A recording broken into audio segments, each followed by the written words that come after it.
Welcome to our video on understanding the nitrogen cycle in aquaponics.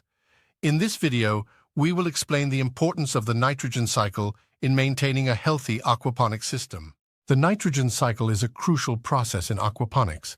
It involves the conversion of harmful ammonia into nitrates, which are essential nutrients for plants. This cycle consists of several key steps that occur naturally within the system. In the first step of the nitrogen cycle, fish produce waste in the form of ammonia through their excretions. This ammonia can quickly build up and become toxic to the fish if not properly processed. The second step of the nitrogen cycle involves the presence of beneficial bacteria.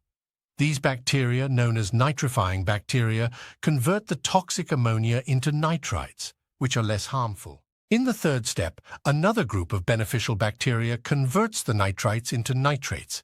Nitrates are the form of nitrogen that can be easily absorbed by plants and used as a nutrient source. The final step of the nitrogen cycle involves plants taking up the nitrates from the water.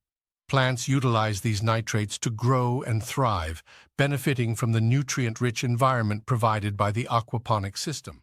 Understanding the nitrogen cycle is vital for maintaining a balanced and healthy aquaponic system. By properly managing this cycle, you can ensure optimal growth for both your fish and plants.